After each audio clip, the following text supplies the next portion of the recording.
Hi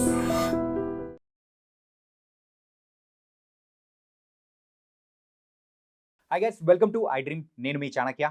RG Kar medical కాలేజ్లో జరిగిన incident గురించి మనం ఎన్నో విశ్లేషణలు చాలామంది దగ్గర నుంచి వింటూ ఉన్నాం, చూస్తున్నాం. కానీ ఇంకా ఎన్ని విశ్లేషణలు చూసినా కానీ బోల్డన్ని సందేహాలు వస్తూనే ఉన్నాయి. మరి ఆ సందేహాలని కూడా మరి తీర్చేందుకు ఇక్కడ మనతో పాటు ప్రియా చౌదరి గారు ఉన్నారు. మరి ప్రియా చౌదరి గారిని అడిగి తెలుసుకుందాం. Hi ma'am. ఆర్జేకర్ మెడికల్ కాలేజ్లో జరిగిన ఇన్సిడెంట్లో అయితే ఇప్పటి వరకు బోల్డన్ని విశ్లేషణలు మనం చాలా వరకు చూసాము, విన్నాము, ఇంకా వింటూనే ఉన్నాం. కాకపోతే అక్కడ జరిగిన సీన్ టు సీన్ ఏం జరిగింది, ఎలా మొదలైంది, అక్కడ ఎవరెవరు ఇన్వాల్వ్ అయ్యారని చెప్పేసి మీ విశ్లేషణ ద్వారా మన ప్రేక్షకులు కూడా వినాలనుకుంటున్నారు. మీరేం చెప్తారో చెప్పండి. నాకు కూడా కొన్ని డౌట్స్ వచ్చినాయి. ఎందుకంటే ఇన్సిడెంట్స్ నేను చూస్తున్నాను, ఏం జరుగుతుంది ఏంటి అనేది. కొన్ని ఎలా మర్డర్ జరిగింది, ఎక్కడ జరిగింది, ఏం జరిగింది, ఇంతమంది చేశారా, అంతమంది చేశారా, ఎవరి విశ్లేషణ వాళ్ళకు వస్తుంది. నాకు కొన్ని కొన్ని డౌట్స్ నాకున్నాయి. ఆ డౌట్స్ని నేను మీడియా ముఖంగా నేను అడుగుతున్నాను. దాన్ని ఒకసారి జనం కూడా కొంత విశ్లేషిస్తే బాగుంటుంది. లేదా అసలు జరిగిన సిచ్యుయేషన్స్ ఏంటి అనేది మనకి ఇన్వెస్టిగేషన్లో కూడా వస్తాయో లేదో కూడా నాకు డౌట్. యాజ్ ఎ జర్నలిస్ట్ నేను చెప్తున్నాను. కానీ నేను ఈ ఇష్యూస్ అన్నీ నా మస్తిష్కంలో గందరగోళం. ఏ ఒక్క విషయం కూడా నేను లాస్ట్ ఎపిసోడ్లోనే చెప్పా, మూలాల వరకు వెళ్తాను నేను. అది ఏంటనేది తెలుసుకునేదాకా నేను నిద్రపోను. నాకు నిద్ర పట్టదు. నిద్రపోను కాదు, నాకు నిద్ర పట్టదు. వాస్తవం నేను అనుకున్నాను, నాకు ఆ డౌట్ వచ్చిందంటే నా డౌట్ క్లియర్ అయ్యేంత వరకు నేను సర్చ్ చేస్తానే ఉంటా. ఆ విధంగా నా మిత్రులు ఎవరైతే ఉన్నారో చెప్పాను కదా, నాకు యాజ్ ఎ జర్నలిస్ట్గా ఐ హ్యావ్ సర్కిల్. సో దాన్ని బట్టి నేను అలా అలా అలా అలా నా ఇన్వెస్టిగేషన్లో నాకు తెలిసినటువంటి సమాచారం తీసుకుంటే నాకు వచ్చినటువంటి డౌట్స్ ఏంటంటే, ఆ అమ్మాయిని ఆ హాల్లోకి తీసుకొని వెళ్ళి ఈ విధంగా ఒకరా ఇద్దరా ఎంతమంది సెమినార్ హాల్లో ఆమె ఇలా జరిగింది. సెమినార్ హాల్లో జరిగిందంటే సెమినార్ హాల్ ఎక్కడుంది? ఈ అమ్మాయి డ్యూటీ ఉండేటటువంటి పక్కనే ఉంది. నెంబర్ 1.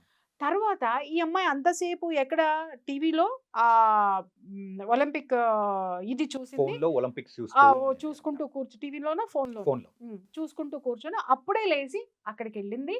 అక్కడికి వెళ్ళిన తర్వాత ఇది జరిగిందన్నారు. పాయింట్ నెంబర్ 1 ఏంటంటే, ఈ అమ్మాయి ఒక్కటే అది చూస్తుందని చెప్పిన వాళ్ళు ఎవరు?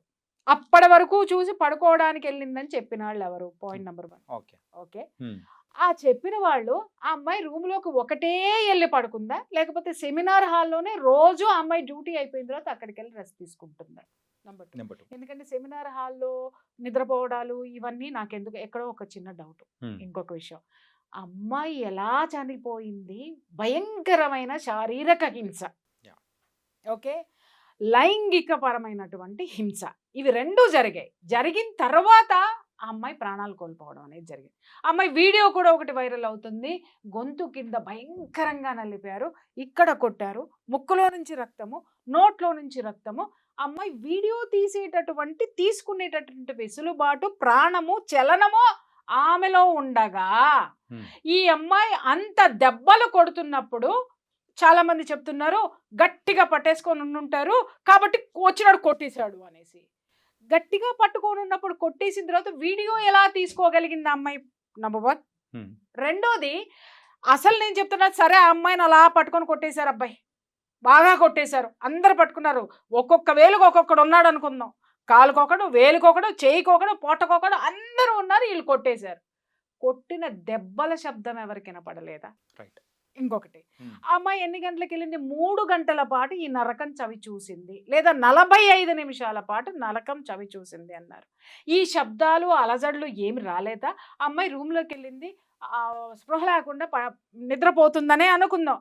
నిద్రలో ఎవరైనా ముఖము, కాళ్ళు, చేతులు అన్నీ కట్టేసేసి మీరు అన్నట్టు పట్టుకొని కడితే ఇలాంటివి రావు. ఓకే, అది సింపుల్గా దుప్పటి పెట్టేసి దిండడ్డం పెట్టేసి చంపేస్తాడు. ఓకే, లేదా నోరు మూసేసి అత్యాచారం చేసేసి గొంతు నులిమేసి వెళ్ళిపోతాడు. ఎప్పుడు బ్లీడింగ్లు వస్తాయి, ఎప్పుడు కొట్టడం జరుగుతుంది? తప్పించుకోవడానికి ప్రయత్నించినప్పుడు మాత్రమే ఇంత భయంకరమైనటువంటి గాయాలు అవుతాయి. అవునా కాదా? అంటే ఆ అమ్మాయి థ్రెటన్ చేసింది. థ్రెటన్ చేసినప్పుడు ఆ రూమ్లో వస్తువులు ఏమీ కదలలేదా? ఏమీ ఇప్పుడు ఈ రూమ్లో ఉన్నావు, నేను పారిపోవాలి, లేదా నేను నిన్ను కొడుతున్నా, నువ్వు పారిపోవాలి, పారిపోయేటప్పుడు ఇది తగలదా? తగులుతుంది. ఇది కింద పడదా, పడదు. ఇక్కడ దీని మీద ఉన్న వస్తువులు డిస్టర్బ్ అవ్వవా, ఆ కుర్చీ తప్ప యువతల కన్నా లాగవా, కొంచెమన్నా లాగవా, ఆ ప్రతిఘటించేటప్పుడు ఖచ్చితంగా ఏదో ఒకటి ఉంటుంది. ప్రతిఘటించేటప్పుడు ఖచ్చితంగా అక్కడ అలజడి అనేది ఉంటుంది. మ్మ్. ఆ హాల్లో ఖచ్చితంగా ఉంటుంది. అవేమీ లేవా. మ్మ్. ఇంకొక పాయింట్కి వచ్చిన తర్వాత అసలు ఆ అమ్మాయి అరవలేదు అనడానికి ఇక్కడ ఏ విధమైనటువంటి సాక్ష్యాధారాలు లేవు. అది నమ్మదగిందైతే మాత్రం కాదు. మ్మ్. ఎందుకు అనంటే ఆ అమ్మాయి మూతి మీద కొట్టారు, ముక్కు మీద కొట్టారు.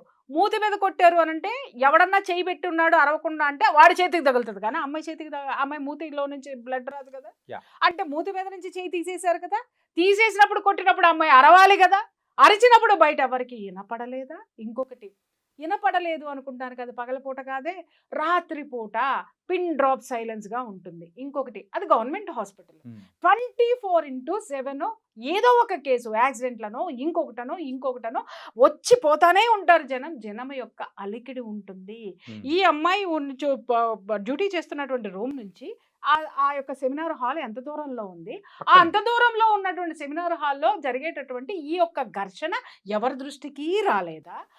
ఎవ్వరూ కూడా సెమినార్ హాల్లోకి ఈ అమ్మాయి వెళ్ళగలిగింది, మిగిలిన డాక్టర్స్కి ఎవరికి అలసట రాలేదా, వాళ్ళు నిద్రపోదామని అనుకోలేదా, ఆ ఏరియాకి ఎవరు రాకుండా కాపలా కాసింది ఎవరు, ఆ ఏరియాలో జరిగి ఉంటే.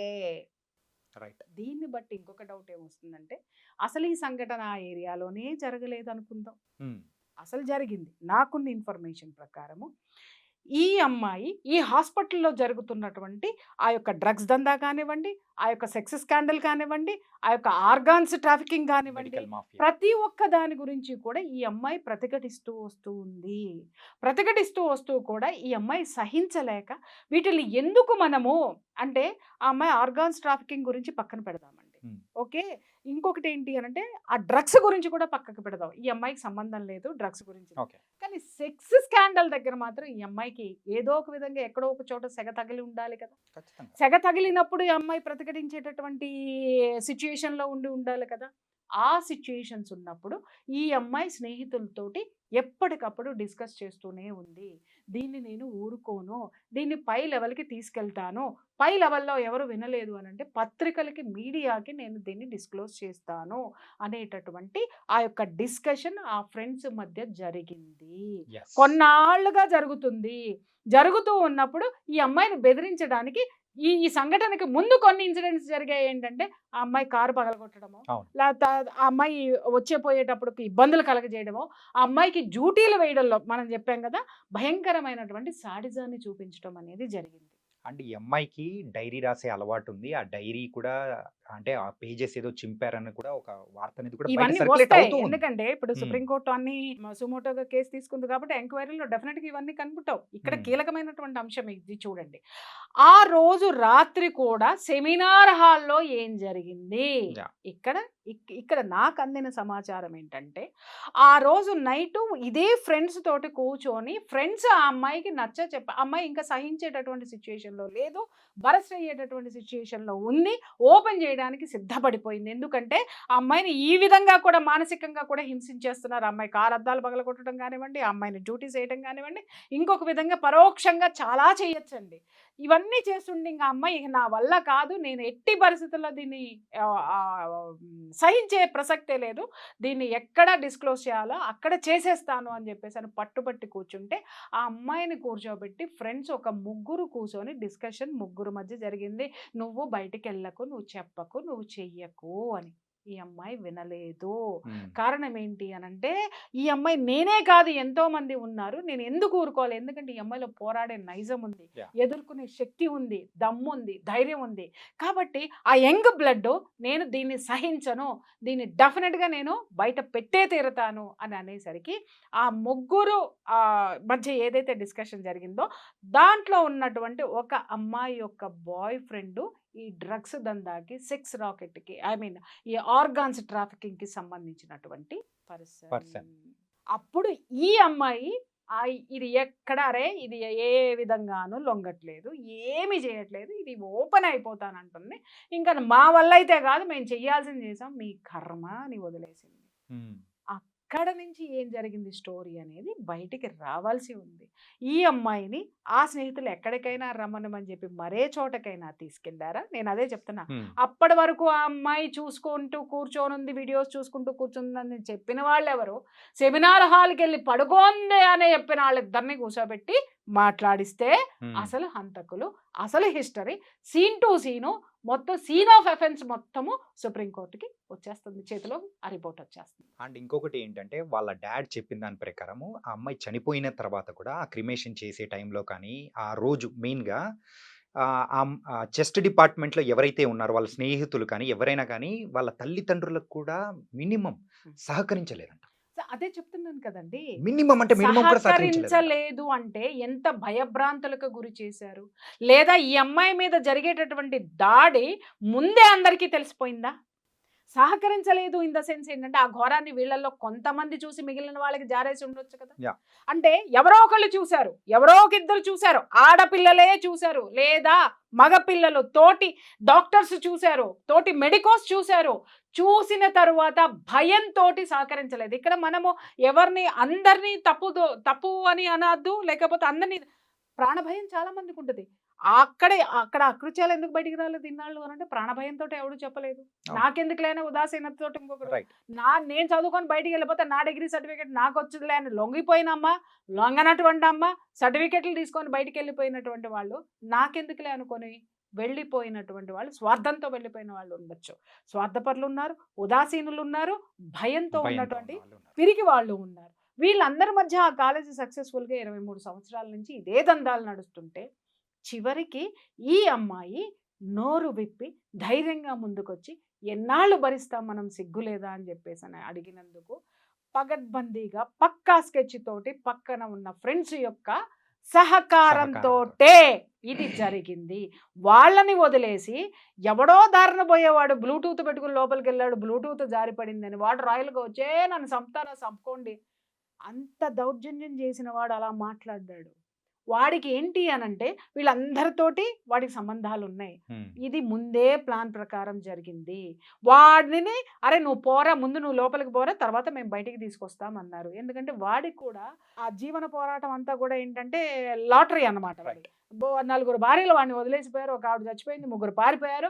వాడు ఎక్కడో చోట ఏదో ఒక నీడన వాడు బ్రతకాలి, వాడికి ఒక ఇది కావాలి. కాబట్టి ఇలాంటి ఇంత నేర చరిత్ర ఉన్నవాడు కూడా పోలీసింగ్‌లో ఉన్నాడు అనంటే ఇలాంటి వాటికి పనికొచ్చేటటువంటి వాళ్ళు ఉన్నారు అక్కడ, పెట్టుకున్నారు అక్కడ వాళ్ళని.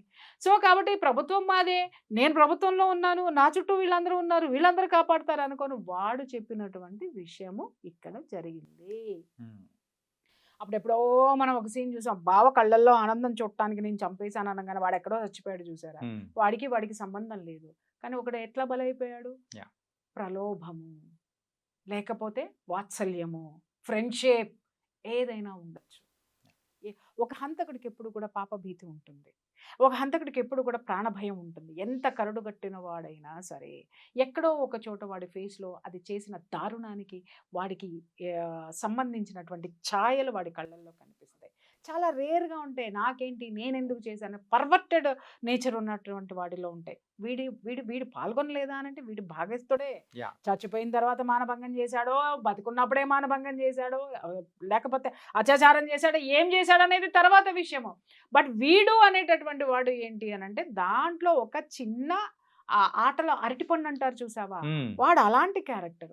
కానీ స్కెచ్ చేసింది మాత్రము ఈ అమ్మాయిని దొరకబట్టింది మాత్రము ఈ అమ్మాయి ఇంత భయంకరమైనటువంటి రాక్షసత్వానికి గురవ్వడానికి ఆ అమ్మాయి చుట్టూ ఉన్నటువంటి స్నేహితురాళ్ళు మాత్రమే. కావాలంటే రేపొద్దున ఇన్వెస్టిగేషన్‌లో ఇవన్నీ సుప్రీంకోర్టు, సిబిఐ నిగ్గుదేల్చాల్సినటువంటి విషయాలు. ఎందుకంటే ఒక ఆడపిల్ల చుట్టూ కనీసం పని చేసే దగ్గర ఫ్రెండ్స్ ఉంటారా అమ్మ? ఆడపిల్లలు ఉండరా? లేకుండా ఉన్నారా? ఉంటారు. మగపిల్లలు లేరా? లేకుండా ఉన్నారా? ఈ స్నేహితులే కర్త, కర్మ, క్రియ. ఏది ఈ సంఘటన జరగడానికి చేసిన వాడు ఎక్కడున్నాడు అనేది వాడు బయటకు వస్తాడు. ఇంకొకటి మేజర్ ఏంటి అనంటే ఈ హాస్పిటల్ మొత్తం ఎవడి చేతిలో ఉంది? అది ఒక గ్రేట్ కళాదిది మేనల్లుడి చేతిలో ఉంది. కాబట్టి మేనత్త అక్కడ కూర్చున్నప్పుడు పరిపాలన మొత్తం వీడిదే కదా. ఎందుకంటే ఆవిడకి పిల్ల లేదు, పీసు లేదు, సంసారం లేదు. ఆ తర్వాత వారసుడిని నేనే అనుకున్నాడు, వాడు చేసుకుంటూ వచ్చాడు. సో తిలా పాపం తలా పిడికెడు. ఇక్కడ ఒక ఆడపిల్లని భయంకరంగా పొట్టన పెట్టుకున్నది సాటి స్నేహితులే. ఇంకా ఇక్కడ ఒక కీలకమైనటువంటి విషయం నేను ప్రస్తావించాను. ఇలాంటి ఇష్యూస్ జరిగినప్పుడు ఆడపిల్లలు పేరెంట్స్కి చెప్పరా? ఆ అమ్మాయి అంతకు ముందే ఒత్తిళ్లను ఎదుర్కొంది, మానసికంగా ఒత్తిళ్లను ఎదుర్కొంది, పేరెంట్స్కి చెప్పలేదా అనే క్వశ్చన్ చాలా మందికి రావచ్చు. అలాగే మెడికోస్ కూడా పడుతున్నటువంటి మానసిక క్షోభ పేరెంట్స్కి చెప్పట్లేదా అంటే చాలా మంది చెప్తారు. కానీ పేరెంట్స్కి కనిపించేది ఏంటి? రెండు. ఒకటి ఆ అమ్మాయి తెచ్చుకునే సర్టిఫికెట్, రెండోది వీళ్ళు కట్టినటువంటి డబ్బు, ఖర్చు పెడుతున్నటువంటి డబ్బు. అమ్మ కొంచెం నీకెందుకు, కళ్ళు మూసుకో, ఇంకొక సంవత్సరం అయితే అయిపోతుంది, ఇంకా 2 సంవత్సరాలు అయిపోతుంది, ఇంకొక వీళ్ళు అనుకుంటున్నారు సంవత్సరానికి ఎన్ని వారాలు ఉన్నాయి? 52 వారాలు. 52. ఓకే, సంవత్సరం ఒకటే కానీ దాంట్లో 52 వారాలు ఉన్నాయి. ఎన్ని రోజులు ఉన్నాయి? 365 రోజులు ఉన్నాయి. ఎన్ని గంటలు ఉన్నాయి? 24 × 365 అవర్స్ ఉన్నాయి. 300 అంతకి ఇంటూ 60 సెకండ్స్ వేసుకోండి. సెకండ్కి ఈ బిడ్డ ఎంత నరకం అనుభవిస్తుంది అక్కడ అనేది పేరెంట్స్ తెలుసుకోవాల్సినటువంటి అవసరం ఉంది. ఇక్కడ చాలామంది పేరెంట్స్ అమాయకులు అనుకోవాలో మూర్ఖులు అనుకోవాలో తెలియదు. డాక్టర్లు అనిపించేసుకోవాలి మా పిల్లలు, డాక్టర్స్ చదవటం తప్పని నేను అనట్లా. అక్కడ జరుగుతున్న వాటిని మీ పిల్లలు ఎప్పుడైతే చెప్పారో, చెప్తున్న తల్లులు చెంగు దోపి హాస్పిటల్కి వెళ్ళి చెడుగుడు ఆడుకోండి. నా బిడ్డకి ఇలా జరిగిందా, కొడకల్లారా సంపుతా మిమ్మల్ని, నరుకుతా మిమ్మల్ని అని ప్రతి తల్లి తిరగబడితే, పబ్లిక్ తిరగబడితే ఎవడు మాత్రం ఏ దాష్టికం చేస్తాడు చెప్పండి? నీకు వచ్చే స్టూడెంట్ యొక్క పేరెంట్సే ఒక దీని కింద ఉన్నారంటే స్టూడెంట్సే లేకపోతే నీ కాలేజ్ ఎలా ఉంటుంది? చచ్చినట్టు నీకు అనుగుణంగా ఆ కాలేజ్ ఉంటుంది.